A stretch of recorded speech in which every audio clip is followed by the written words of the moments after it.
ہولی کے جلسے میں پاکستان کے وزیر اعظم نے وہ کفر بکے، وہ شرک کیے کہ زمین کے پھٹ جانے کا خطرہ۔ ہم منبر و محراب کے وارث ہیں، ہم نے کلمہ حکمرانوں کا نہیں پڑھا، کلمہ رب ذوالجلال کا پڑھا، اور اس واسطے وہ علماء جو آج گنگ ہوں گے قیامت کے دن انہیں جواب دینا پڑے گا۔ ہولی کی تقریب میں 14 تاریخ کو پاکستان کے وزیر اعظم نے اپنے حلف کی خلاف ورزی کی، نظریہ پاکستان کی خلاف ورزی کی، قرآن کی خلاف ورزی کی، سنت کی خلاف ورزی کی۔ اس کی تقریر اسلام پر خطرناک حملہ ہے۔ اس نے گھڑ گھڑ کے باتیں اپنی طرف سے، انہیں قرآن کہا، انہیں سنت کہا۔ ہم برسرعام اس سے توبہ کا مطالبہ کرتے ہیں کہ جس قرآن اور سنت کا وہ حوالہ دے رہا ہے اور پھر یہ کہہ رہا ہے کہ یہ جنت دوزخ کے فیصلے ہم کرنے نہیں آئے، تو جنت کا فیصلہ رب نے کیا ہے اور ہم اس قرآن کے پابند ہیں جو رب نے ہمیں عطا کیا۔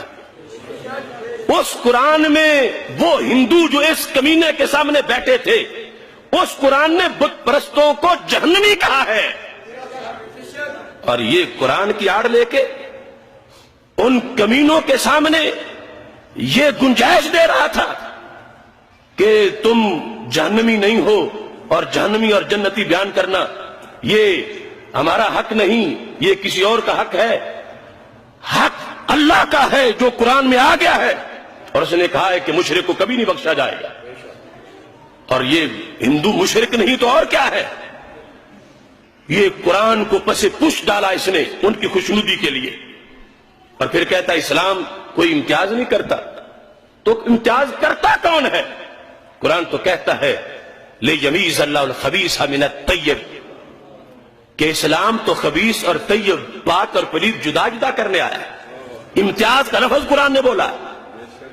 قرآن نے کفار کی مذمت کی ہے، اور توحید کا جو نظریہ 14 صدیوں میں رائج رہا ہے، ہولی میں اس نے اس نظریے پہ حملہ کیا۔ کہتا ہے کہ اسی اللہ کو کوئی بھگوان کہتا ہے، اسی کو کوئی ایشور کہتا ہے، اسے کوئی وائبرو کہتا ہے۔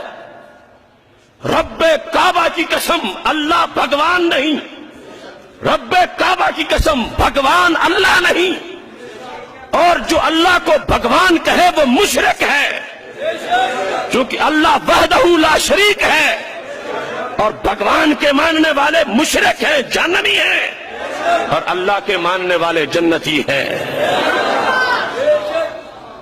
ارے جس دو قومی نظریے پر پاکستان بنا، آج اس نظریے کو ذبح کیا جا رہا ہے، اور بکواس کرتا ہے کہ ہم ایک قوم ہیں۔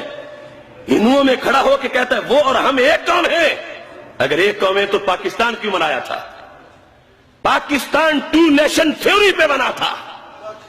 20 لاکھ جانیں دو قومی نظریے پر دی گئی تھیں کہ ہندو کی قوم اور ہے، مسلم کی قوم اور ہے، اور ہمارے بزرگوں نے قرآن و سنت پڑھ کے بتایا تھا کہ قوم گلی سے نہیں بنتی، قوم محلے سے نہیں بنتی، قوم دریاؤں سے نہیں بنتی، قوم پہاڑوں سے نہیں بنتی، قوم جغرافیے سے نہیں بنتی، قوم مدینے والے کے کلمے سے بنتی ہے۔